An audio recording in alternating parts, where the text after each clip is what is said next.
गणेश जी की कहानी। एक मालिन थी, उसकी 4 साल की लड़की थी। जब मालिन का पति दुनिया छोड़ के चले गया तो उसकी सास ने उसे बहुत दुख दिया और माँ बेटी दोनों को घर से निकाल दिया। दोनों माँ बेटी 2 दिन तक घर के बाहर बैठे बैठे रोया करी, लेकिन सास ने उन्हें अंदर नहीं लिया। माँ बेटी दोनों एक झाड़ के नीचे जाके बैठ गई। सामने एक गणेश जी का मंदिर था, वहाँ पर रोज बहुत से आदमी दर्शन करने आते थे। खूब प्रसाद बंटता था जिसे दोनों माँ बेटी पा लेती और झाड़ के नीचे गणेश जी की सेवा पूजा करती। एक दिन मालन ने सोचा कि रोज इतनी जनता दर्शन करने के लिए आती है, फूल प्रसाद सब बाहर से लाती है, क्यों ना मैं इन सब चीज़ों की दुकान खोलकर बैठ जाऊँ। तब उसने दुकान खोल ली तो उसकी बहुत बिक्री होने लग गई। उस मालिन के पास बहुत सा धन हो गया। उसने एक नौकर भी रख लिया। मालिन के पास मकान, दुकान, नौकर चाकर सब हो गया। मालिन तो सारा दिन गणेश जी की सेवा पूजा करती, आदमी काम करता। मालन की जब लड़की थोड़ी बड़ी हो गई, स्कूल जाने लगी। उस स्कूल में राजा का लड़का भी पढ़ने आता था, तो मालन की लड़की और राजा के लड़के की दोस्ती हो गई और एक दूसरे का घर पे आना जाना शुरू हो गया। वह लड़की बहुत सुंदर थी। अब राजा के लड़के ने राजा से कहा कि मैं तो इस मालिन की लड़की से ही ब्याह करूँगा। वह जिद पे अड़ गया तो राजा ने उस लड़की से अपने बेटे का ब्याह करा दिया। मालिन ने उसे बहुत सा धन देकर अपनी लड़की को विदा किया। सारी नगरी में ढिंढोरा पिटवा दिया कि गणेश जी की पूजा आराधना करने से दुखी आदमी भी सुखी हो जाता है। इधर मालन की जो सासू थी, उसके घर में अन्न का दाना भी नहीं बचा। वो रोती रोती अपनी बहू के पास आई, उसे पहचान नहीं पाई और उससे कही मुझे नौकरी पे रख लो। उसने सासू को नौकरी पे रख लिया। एक दिन मालिन बहू बोली कि सासू जी, कि आप मुझे पहचाने नहीं, मैं तो आपकी बहू हूँ। मुझ पर तो गणेश जी टूटिया, आप तो यहीं रहो, ये आपका मकान है, मेरी लाश तो विधायक जी ने रखी है। सासू जी बहुत शर्मिंदा हुई। हे गणेश जी महाराज, जैसे आप बहू पे टूटे वैसे सबके टूटे, कहते सुनते इनकारा बते अपने सारे परिवार पे टूटे। एक सास बहू थी। कार्तिक का महीना आया, तब सास ने अपनी बहू से कहा कि मैं कार्तिक नहाऊंगी। तो बहू बोली कि माँ जी, मैं भी आपके साथ कार्तिक नहाऊंगी। तब सास बोली, बहू तुझे तो बहुत पड़ी है, अभी मुझे नहाने दे। सासू तो गंगा के किनारे गई कार्तिक नहाने और बहू कुमार के यहाँ से 33 कुंडा मंगाया, ऊपर गच्छी पे रख दिया। रोज बहू एक कुंडे को भरकर रख देती और सुबह जल्दी उठकर नहाती और कुंडे को उल्टा रख देती। एक दिन सासू जी की नात गंगा में बह गई। इधर रोज बहू कुंडे में नहाती और बोलती, सासू नहावे उंडे और मैं नहाऊं कुंडे।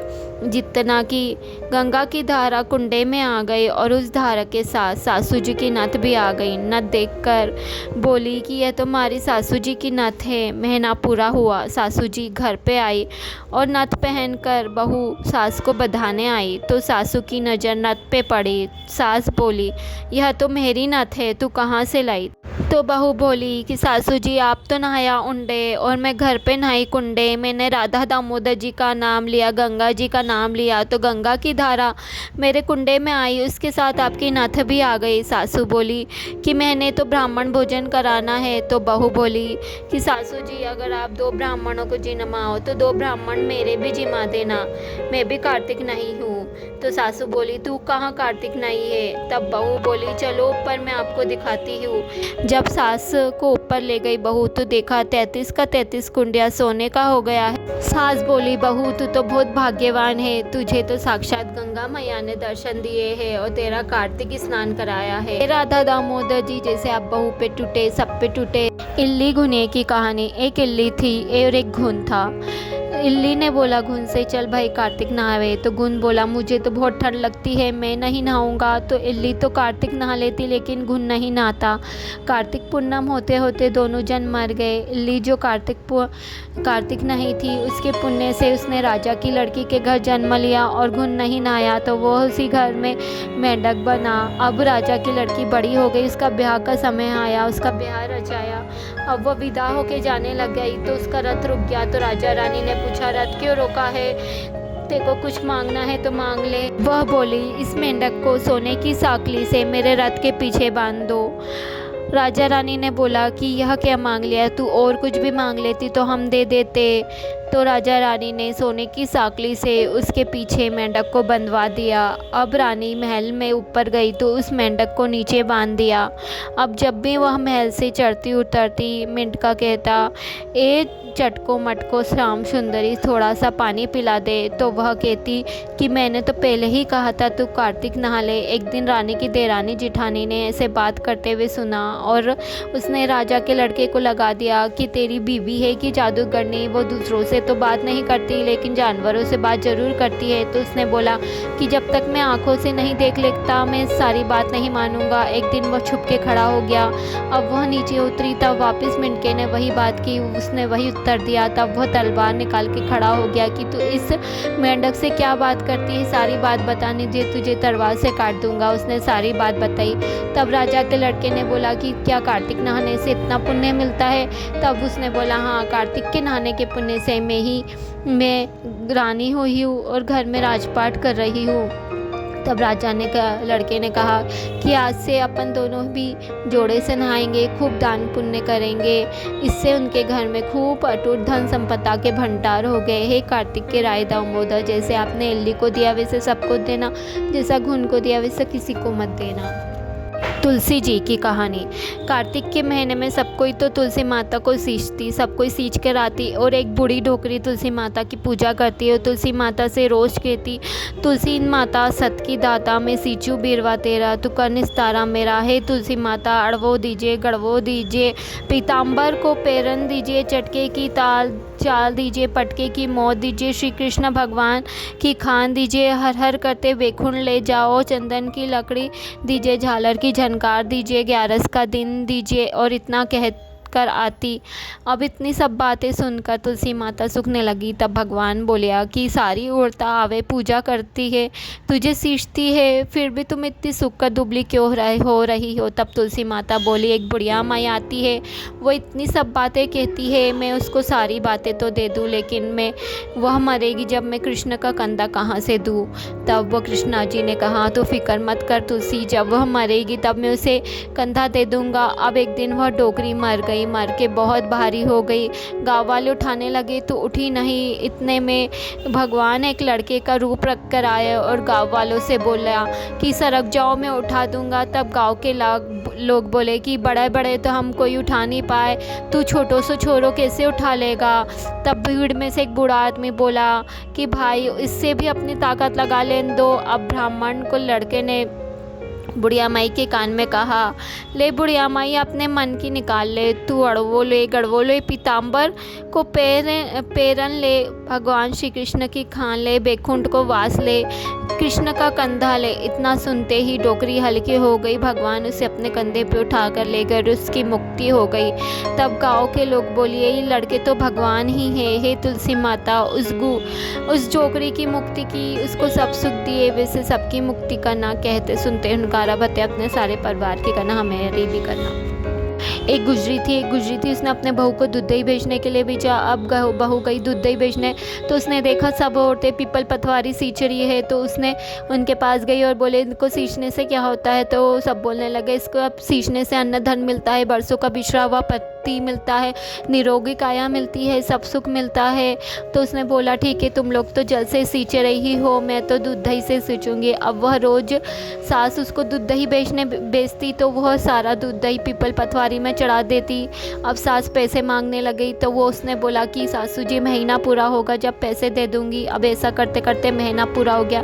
महीना पूरा होने पे सास ने बहू से पैसे मांगे तो बहू के पास पैसे तो नहीं थे, तो वो पीपल पथवारी के पास जाके पड़ गई। तो पथवारी माता ने पूछा, यहाँ क्यों पड़ी है? तो उस बहू ने बोला कि मेरी सास दूध दही के पैसे मांग रही है, मैं कहाँ से लाऊं? तो पथवारी माता ने बोला, ये फूल पत्ते कंकड़ पत्थर ले जा और इसको गुल्लक में रख देना। जब सास से पूछेगी तो बोल देना कि माँ जी संदूक में रखे हुए हैं। बहू ने ऐसा ही किया। फूल पत्ते कंकड़ पत्थर ले जाके संदूक में रख दिए। माँ जी ने पूछा कि बहू पैसे लाई है? तो बहू ने बोला हाँ। तो बोले कहाँ रखे? तो बोले संदूक में रखे हैं। जब सास ने संदूक खोली तो उसमें हीरे मोती जगमगा रहे थे। सास ने पूछा बहू ये है क्या बात है? तो बहू ने सारी बात बताई। तो अब सास ने कहा कि अब से मैं भी पीपल पटवारी सींचूंगी। लेकिन सास तो पूरा दूध दही बेच के आ जाती, जो बचता वह आखिरी में झकल झकला के पीपल पटवारी में चढ़ा देती। ऐसा करते करते महीना पूरा हुआ। सास ने अपने बहू से कहा बहू मुझसे पैसे मांग। तो बहू ने बोला भला बहू भी कोई सास से पैसे मांगती है? तब सास ने बोला नहीं बहू मांग। तब बहू ने पैसे मांगे। वह पटवारी माता के पास जाके पड़ गई। पटवारी माता ने पूछा यहाँ क्यों पड़ी है? तो उसने बोला मेरी बहू मुझसे दूध दही के पैसे मांग रही है। पटवारी माता ने उसे भी वह फूल पत्ते कंकड़ पत्थर ले जाकर दे दिए। अब उसने वह भी संदूक में रख दिया। जब बहू ने संदूक खोला तो उसमें कीड़े मकोड़े गिलबर आ रहे थे। बहू ने पूछा माँ जी क्या बात है? तब सास ने बोला पटवारी माता ने तो 2 बात करी, तुझे तो हीरे मोती दिए, मुझे कीड़े मकोड़े दिए। तब सबने बोला कि तेरी बहू ने तो सच से सींचा था और तूने धन की भूख से सींचा। इसलिए हे पटवारी माता, जैसे आपने बहू को दिया वैसे सबको देना, जैसे सास को दिया वैसा किसी को मत देना। कहते सुनते कार्य भरते अपने सारे परिवार को देना। एक छोटी सी लड़की थी, वह कार्तिक स्नान करती थी। अब कार्तिक का महीना ख़त्म होने आ गया। सभी औरतें बात करने लग गई कि वह गंगा जाए, जमुना जाए, कि राय दामोदर को झिमाए। तो लड़की ने पूछा राय दामोदर जी कैसे होते हैं? तो सभी ने कहा मोर मुकुट, गल वैजयंती माला, हाथ पीताम्बर, ऐसे है राय दामोदर। तो उस लड़की ने बोला ठीक है, मैं भी राय दामोदर को झिमाऊंगी। और वो घर गई, भोजन पकवान बना के लाई, मंदिर में लाई, भगवान को पुकारी, भगवान नहीं आई। शहर गई, शहर से जंगल गई, जंगल से पहाड़ पे चढ़ गई, लेकिन भगवान नहीं मिले। अब वह भगवान ने सोचा कि अगर इसे दर्शन नहीं दूंगा और ये गिर के मर जाएगी, इसलिए वो आए, एक छोटे से लड़के के वेश में आए और बोले ले मुझे भोजन करा दे। तो बोले तुम तो मेरे भगवान नहीं हो। तो भगवान ने बोला फिर कैसे है तेरे भगवान? तो लड़की ने बोला मेरे भगवान तो मोर मुकुट, गल वैजयंती माला, हाथ पीताम्बर, ऐसे हैं मेरे भगवान। भगवान ने अपना चतुर्भुजी रूप दिखाया, लड़की ने उन्हें भोजन कराया। अब लड़की आगे आगे भागती जाए, भगवान उसके पीछे पीछे भागते जाए। जहाँ जहाँ गई सबको बोलती गई देख लो मेरे भगवान आ गए, देख लो मेरे भगवान आ गए। सभी सहेलियों क्या गई, बोले देखो मेरे भगवान के दर्शन कर लो। जिनके किस्मत में भगवान के दर्शन थे उनको भगवान के दर्शन हुए। हे राय दामोदर जी, जैसे आपने उस छोटी सी लड़की को दर्शन दिए वैसे सबको देना। एक राजा की लड़की थी, उसने कार्तिक में तारा भोजन नियम लिया। अब जब वो नियम पूरा हुआ तब उसने पिता से कहा पिताजी मुझे 9 लाख तारे बनवा दीजिए, मैं वह दान करूंगी। पिता ने सुनार को बुला के कहा कि इसे 9 लाख तारे बनवा दीजिए। अब सुनार सूखने लग गया तो सुनारी ने पूछा क्या बात हो, तो तुम सूख क्यों रहे हो? तो क्या बोलते सुनार ने कहा कि मुझे राजा ने 9 लाख तारे बनवाने का बोला है, पर मुझे तारे बनाना नहीं आता है। तो सुनारी ने कहा इसमें क्या है, एक गोल सा पतरा काट के इसके कलिया काट देना, तारा बन जाएगा।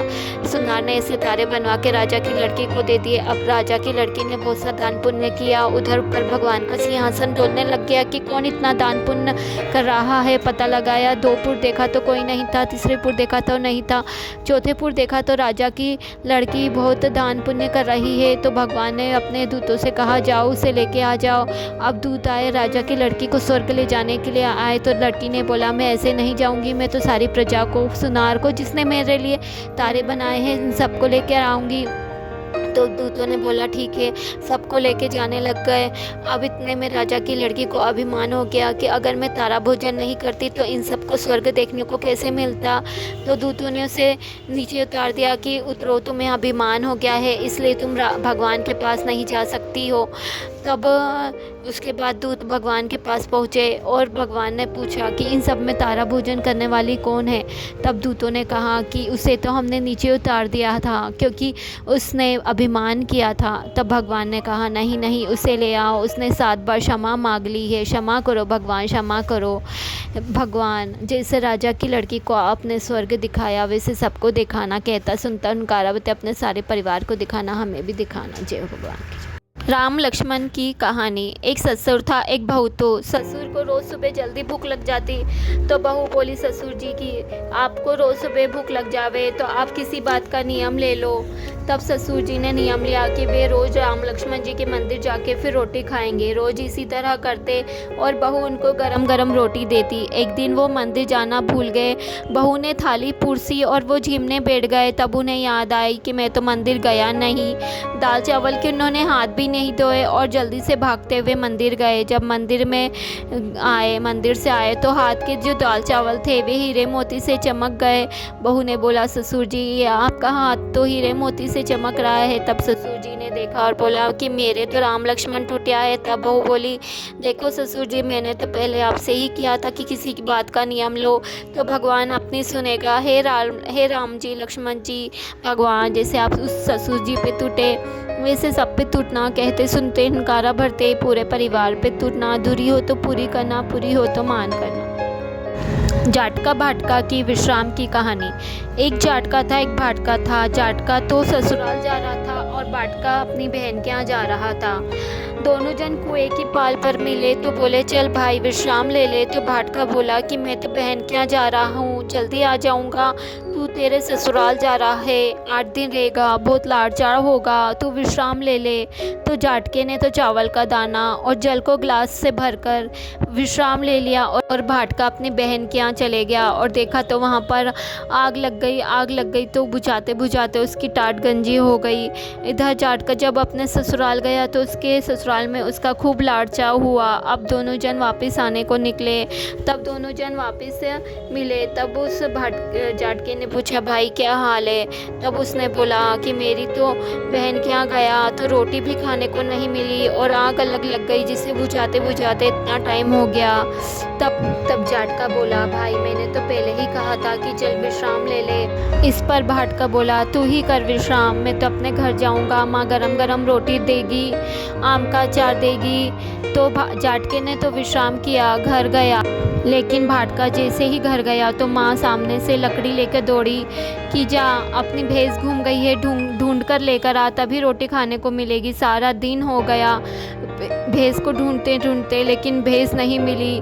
फिर जाटका और भाटका दोनों फिर रास्ते में मिल गया। तब जाटका बोला कि मैंने तो पहले ही बोला था विश्राम कर, पर तूने नहीं किया। अब उसने बोला ठीक है भाई चल कर ले। तो दोनों ने झटपट चावल का दाना पानी का गिलास लेकर विश्राम किया। तो भैंस सामने से आते हुए दिख गई। भैंस को लेके घर गया तो माँ ने उसे बड़े प्यार से खाना खिलाया। सारी नगरी में ढिंडोरा कर दिया कि सब कोई पीहर ससुराल जाते समय नगर बसेरा जरूर कीजिए, अधूरी हो तो पूरी करे, पूरी हो तो परमान करे। आंवला नवमी की कहानी। एक राजा था, वह रोज़ सोने के आंवले का दान करता था। इधर बेटे बहू को यह बात अच्छी नहीं लगी। उन्होंने राजा रानी को बोला कि अब से आप दान नहीं करेंगे। तो वह तो घर बार छोड़कर जंगल चले गए। 7 दिन हो गया आंवले का दान नहीं किया था तो उन्होंने भोजन नहीं किया। तो राधा दामोदर जी बोले कि अगर हम इनका सत नहीं रखेगा तो हमें नगरी में कौन पूछेगा। उन्होंने राजा रानी को सपने में दर्शन किया कि उठ तेरा सोने का महल है और सोने के आंवले का पेड़ लगा है, तू इनको दान कर देकर भोजन कर ले। उन दोनों ने ऐसा ही किया। इधर बेटे बहू क्या अन्न का भीखा पड़ गया। तो उनसे किसी ने बोला कि जंगल में कावलिया राजा रहता है जो सोने के आंवले का दान करता है। तो वे दोनों उनके पास गए और उनसे कहा कि हमें नौकरी पे रख लो। राजा रानी ने उन्हें नौकरी पे रख दिया। एक दिन जब रानी ने अपनी बहू से कहा कि मेरी पीठ धुला दे, मेरा सिर धुला दे, तब बहू जब सिर धुलाने बैठी तो उसकी आंख में से आंसू गिरा। तो रानी ने बोला कि आंसू क्यों टपकाती है। तब वह बोली कि मेरी सास की पीठ पर भी ऐसा ही मस्सा था, हमने उन्हें सोने के आंवले का दान नहीं करने दिया, उसकी सज़ा भगवान ने हमें दी है। तब राजा रानी बोले कि हम ही तेरे सास ससुर है, तुम दोनों ने तो हमें घर से निकाल दिया, लेकिन हमारा सत तो राधा दामोदर जी ने रखा है। राधा दामोदर जी जैसे आपने जया रानी का सत रखा वैसे सबका रखना। कहते सुनते हंकारा भरते अपने सारे परिवार का रखना। सी तपसी की कहानी। एक लपसी था, एक तपसी था। तपसी तो भगवान की तपस्या करता और लपसी सवा शेर की लापसी बना के भगवान को भोग लगा के जीम लेता। एक दिन दोनों में झगड़ा होने लग गया। लपसी बोला मैं बड़ा, तपसा बोला मैं बड़ा। इतने में नारद मुनि वहाँ से आए और पूछने लगे तुम दोनों क्यों लड़ रहे हैं। तब उन दोनों ने अपनी अपनी बात बताई। तो नारद मुनि ने कहा कि इसका फैसला मैं करूँगा। नारद मुनि ने तपसी की गोद में 1.25 करोड़ को मुंदड़ों डाल दिया। तपसी ने आँख खोलकर देखा तो 1.25 करोड़ को मुंदड़ों सामने पड़े हो। तपसी ने उठाकर अपने घुटने के नीचे रख लिया और तपस्या करने लग गया और लपसी ने भगवान को भोग लगाकर लापसी बनाकर जीम लिया। इतने में नारद मुनि आए और दोनों को पास बिठाया और दोनों ने पूछा कि कौन बड़ा है। तब तपसी ने कहा कि मैं बड़ा हूँ। तो नारद जी ने बोला कि तू तेरा घुटना उठा, और घुटना उठाते देखा तो उसके नीचे से 1.25 करोड़ को मुंदड़ों निकलो। तब नारद जी ने बोला कि तूने तो मुंदड़ों चुराया हुआ है, इसलिए तेरी तपस्या भंग हुई। अब लपसी ही बड़ा हुआ है। तब तपसी बोला कि महाराज मेरी तपस्या का फल कैसे। तब नारद जी ने कहा कार्तिक के महीने में कहानी कहकर अगर तेरे कहानी नहीं कहेंगे तो उसका फल तुझे मिलेगा। रोटी बना के चंदिया नहीं बनावेंगे तो उसका फल तुझे मिलेगा। कांचली दे के कसोनो नहीं देवेंगे तो उसका फल तुझे मिलेगा। दिया से दिया लगावेंगे तो उसका फल तुझे मिलेगा। चौको देकर गवली नहीं देवेंगे तो उसका फल तुझे मिलेगा। ब्राह्मण जी माँ का दक्षिणा नहीं देवेंगे तो उसका फल तुझे मिलेगा। ननद जी माँ का भांजी नहीं जिमावेंगे तो उसका फल तुझे मिलेगा। दाहिने हाथ से नाड़ा बांधेंगे तो उसका फल तुझे मिलेगा। इतना कहकर नारद जी चल गए। सी का फल लपसी ने दीजो, तपसी का फल तपसी ने दीजो, बाकी कथा कहानी का फल मुझे दीजिए। लक्ष्मी जी की कहानी। एक ब्राह्मण था, वह रोज पीपल सींचने जाता था। उसमें से एक लड़की निकल के आती है, बोली पिताजी घले चलो। अब ब्राह्मण सूखने लगा। तब ब्राह्मणी ने पूछा क्या हुआ, क्यों सूख रहे। तो बोले पीपल से में से एक लड़की निकल के आती है तो बोलती मुझे घले चलो। तो ब्राह्मणी ने बोला ठीक है ले आना, जहाँ 6 लड़कियाँ हैं तो एक और हो जाएगी। अब वह उसे अपने घर ले आया। अब उस दिन ब्राह्मण जब भिक्षा मांगने गया तो उसको बहुत सारा आटा मिला। अब जब वह घर आया तो बेटी ने माँ से बोला माँ आज आटा मैं छानूंगी। जब बेटी ने आटा छाना तो परात भर गई, इतना आटा हो गया। उसके बाद माँ से बोली बेटी कि माँ खाना आज मैं बनाऊंगी। तब माँ ने बोला नहीं बेटी तेरी उंगली जल जाएगी। तो बोले नहीं मैं ही बनाऊंगी। उसने खाना बनाया, 36 प्रकार का भोजन बनाया, सबको पेट भर भर के जिमाया। रोज़ तो सब लोग भूखे रहते थे लेकिन आज सबने पेट भर भर के खाया। इतने में माँ आया, बहन से बोला कि बहन मैं खाना खाऊंगा। तब माँ सूखने लग गई। तो बेटी ने पूछा क्या बात है माँ। तो उसने बोला तेरा मामा जिमेगा। बेटी ने 36 प्रकार का भोजन बना के खिलाया। मामा बहुत खुश होया और बोला बहन आज के पहले तेरे घर इतना अच्छा भोजन कभी नहीं किया। इसके बाद बेटी ने कहा माँ चौकपुर दे मैं कोठे में सोऊंगी। तो माँ ने बोला नहीं बेटी डर जाएगी। तब उसने चौकपुर के दिया लगा दिया, वो कोठे में सो गई। रात को सबदू नज़र फेर के जाने लग गई। तो अब बाहर एक बूढ़ा ब्राह्मण सो रहा था। उसने बोला बेटी कहाँ चली। तो बोले मैं तो लक्ष्मी जी थी, इसकी 6 लड़कियां हैं तो इसकी दरिद्रता दूर करने आई थी। तू बोले तो तेरा भी कर दूँ। ब्राह्मण उसे अपने घर ले गया। उसके घर भी नज़र फेरी, उसके घर भी अन्न धन संपत्ति भर गई। अब सुबह सब लोग ढूंढने लग गए कि बेटी कहाँ गई, बेटी कहाँ गई। तब ब्राह्मण ने बोला कि वह तो लक्ष्मी जी थी, तुम्हारा दरिद्र दूर करने आई थी और साथ में मेरा भी कर गई है। लक्ष्मी माता जैसे आपने उनका दरिद्र दूर किया वैसे सबका करना। कहता सुनता नकारा भरता सारे परिवार का करना, हमारा भी करना। पंच भिक्खू की कहानी। ब्राह्मण की लड़की थी, वह कार्तिक के महीने में नहाने जाती। वह इतनी जल्दी गंगा जी में नहाने जाती कि पराये पुरुष को मुंडो नहीं देखती।